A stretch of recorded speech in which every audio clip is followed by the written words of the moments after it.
ఉంటుంది. ఓటింగ్ అనేది నడుస్తుంది కదా బయట నుంచి. సో ఈ మాటల ట్రిక్స్ ప్లే చేయడం మొదలుపెట్టారు. ఏంటంటే మీరు కామనర్ ఏం కాదు, మీరు సెలబ్రిటీయే. అరే మీకు 20 సంవత్సరాలు ఇండస్ట్రీలో ఉన్నప్పుడు మీకుంటే ఫ్యాన్ ఫాలోయింగ్ బేస్ డిఫరెంట్ కూడా ఆబ్వియస్గా. ఇప్పుడు నీకు చాలా క్లియర్ ఎగ్జాంపుల్ చెప్తా. ఫేస్ ఆఫ్ ద ఛానల్ హరిత అన్నప్పుడు హరిత హరీష్గా నన్ను మాస్తో చూశారు. ఓటింగ్ పెడితే 4,000 మంది ఏదైతే సబ్స్క్రైబర్స్ యూట్యూబ్లో ఉన్నారో ఆ టైంలో, ఇప్పుడు 6,000 చిల్లర ఉన్నారు. ఇన్స్టాగ్రామ్లో 47 ఫాలోవర్స్ ఉండేవారు, ఇప్పుడు 12,000 అయ్యారు. హరిత గారికి ఆబ్వియస్గా డెఫినెట్గా 10 ఓట్లు వస్తాయి, నాకు 1 ఓటు వస్తుంది కదా. షీజ్ ఏ సెలబ్రిటీ, అంటే సైజ్ మ్యాటర్స్ కదా. చిన్న సైజ్ సెలబ్రిటీ దాను, నేను కామనర్ని. ఆ డిఫరెన్స్ డిస్టింగ్విషన్ అనేది మనకు తెలుసు, అంత క్లియర్గా ఎవిడెంట్ కనపడుతుంది.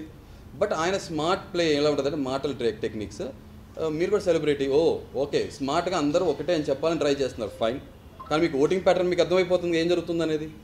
ఇది ఫస్ట్. సెకండ్ పాయింట్, ఎగ్గు దొంగతనం జరిగినప్పుడు మాకు ఒక ఫార్మేట్ ఇచ్చారు. ఆ ఫార్మేట్లో ఏం చెప్పారంటే మీరు ఓనర్స్, మీరు టెనెన్సీ పనులు చేయించుకోవచ్చు. ఎగ్గు దొంగతనం జరిగినప్పుడు నేను మీరు చూస్తుంటే నేను అంత పెద్ద సీరియస్ అవ్వాల. అరే ఎగ్గు కోసం దొంగతనాలు జరుగుతున్నాయి, నేను అసలు నిజంగా షోకి వెళ్ళక ముందే నేను అనుకున్నా, నా ఫ్రూట్స్ కానీ ఎగ్స్ కానీ చీప్గా ఎక్కడ దాచుకోను, అక్కడే ఓపెన్గా పెడతా. ఆకలేస్తే తింటారు, లేదా చీప్గా బిహేవ్ చేస్తే దొంగతనం చేస్తారు, ఫైన్. అది వాళ్ళ వ్యక్తిత్వాన్ని వదిలేస్తాను అనుకున్నా. నేను నిజంగా ఈ గుడ్డు దాచుకోవాలి, ఎప్పుడు ఏం చేయాలి. అండ్ మోర్ ఓవర్ ఏంటంటే నేను చాలా నిబద్ధతతో ఉండే మనిషిని. 100 కేజెస్ ఉన్నవాడిని వాళ్ళు 81 కేజెస్ ఉన్నాయి. నేను వచ్చి రాగానే నేను చెక్ చేసుకున్నాను. బికాస్ నాకు కొన్ని ఛాలెంజెస్ ఉన్నాయి, ఫిజికల్ ఛాలెంజెస్, దాన్ని ఓవర్కమ్ చేసుకోవాలి. లేదంటే అరే వాట్ ఈ జర్నీ రా, ఏం ట్రాన్సిషన్ రా, ఏం ట్రాన్స్ఫార్మేషన్, ఇలా వచ్చారు, లౌడ్గా ఉన్నాడు లేకపోతే లావుగా ఉన్నాడు, లౌడ్ LOVED లౌడ్గా అయ్యాడు అని అనిపించుకోవాలి. అది నా ట్రూ పర్సనాలిటీ చూపించాలనుకున్నా. ఆ కమిట్మెంట్తో 1 మీల్ చేయాలనుకున్నా. OMAD diet, I'm mad, I did OMAD diet, అంతే సింపుల్.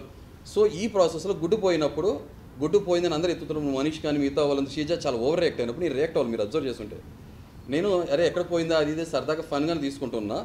తర్వాత అది చాలా ఎస్కలేట్ అయ్యి పాపం సృష్టి గారు కలం నీళ్ళు పెట్టుకోవడం, మ్యాటర్ చాలా సీరియస్ నోట్లోకి వెళ్ళిపోయినప్పుడు నిజంగా పెద్ద మనిషి అన్నప్పుడు వయసు మీద పట్టడం కాదు, పెద్ద తరహాగా పెద్ద రకంగా ఉండాలి. కండువా వేసుకుంటేనో ఈ చేస్తే కాదు.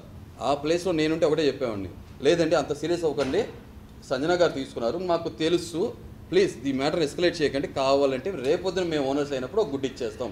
పాపం లేదంటే ఆమె 5 months బేబీ ఉంది కాబట్టి ఆకలి సీన్ ఉంటుంది, దాన్ని దీన్ని ఇష్యూ చేయగానే చెప్పాలి. ఇది పెద్ద తరహా పెద్ద రకం, స్ట్రైట్ ఫార్వర్డ్ జెన్యూన్గా ఉంటే, ముసుకేం లేకపోతే. ఆయన అది ఏం చెప్పకుండా ఇష్యూ చాలా పెద్దది అయిపోయింది. సంజన గారు బాత్రూమ్ దగ్గరికి వెళ్ళారు. అంతకుముందు కూడా ఒక విషయంలో సంజన గారు నా మాటలకు విని ఫ్లోరాతో జరిగిన ఇన్సిడెంట్, బాత్రూంలో జరిగిన దానికి కొన్నిసార్లు ఏంటంటే మనం ప్రతి చోట అంటాం సరే సామధాన భేద దండోపాయాలు వాడాలి కాబట్టి సామరస్యంగా సంజన గారిని హ్యాండిల్ చేస్తే ఆమె ఒప్పుకుంది, కామ్ డౌన్ అయిపోయింది. అప్పుడు 13-14 మంది ఒకరి మీద వెళ్ళిపోతే అది రాంగ్ వెళ్తుంది కదా. ఒక లేడీని ఇలా సర్కిల్ అప్ చేశారు. సాఫ్ట్గా కొన్ని చోట్ల అంటే గొడ్డలు వాడాలి, కొన్ని చోట్ల గోడుతో కొట్టేయాలి, గోడుతో తీస్తే అయిపోయింది. అదే టెక్నిక్ సంజన గారి దగ్గర. సంజన గారు ఎమోషనల్గా కూడా మనం ఆన్సర్స్ తెచ్చుకోవచ్చు.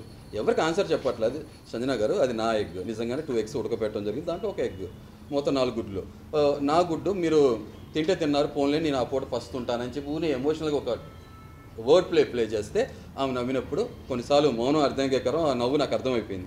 దాన్ని సీరియస్ తీసుకోవాలి. కానీ తర్వాత బాత్రూంలో నుంచి వచ్చి హరీష్ గారు గుడ్డు తిన్నాను, ఆయన ప్రాబ్లం లేదన్నప్పుడు బర్నీ గారు ఏం చేయాలి? ఓకే ఒప్పేసుకున్నారు కదా, మేము చూసాం తెలుసు అని చెప్పకుండా హరీష్ గారు మీకు తెలిసినప్పుడు ఎందుకు మాట్లాడదని మాటలు గారి స్మార్ట్ పీపుల్ అందరూ నేను అప్రిషియేట్ చేస్తాను.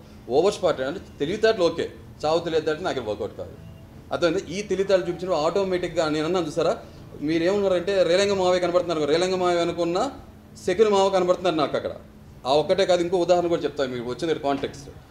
దాన్ని ఆయన మాటలు గారే ట్రిక్. అదే టైంలో టీ అనే ఒక చిన్నది విషయం జరిగింది. మనీష్ రాముకి టీ అనే కాన్ఫ్లిక్ట్ జరిగితే టీని గుడ్డుని కలిపేస్తున్నారు, మాటలు కన్ఫ్యూజ్ చేస్తున్నారు. నాకు చాలా క్లారిటీ ఉంది, బర్నీ గారు టీ కాన్సెప్ట్ కాదు, ఇది టీ ఇష్యూ కాదు, అది క్లియర్ అయిపోయింది, లెట్స్ ఫర్గెట్ అబౌట్ దట్. గుడ్డు గురించి మాట్లాడుతున్నారు, ఒక పక్కన షష్ఠి కలం నీళ్ళు పెట్టుకున్నారు, అందరూ పెద్ద పెద్ద గొడవ. కానీ మీరు దాన్ని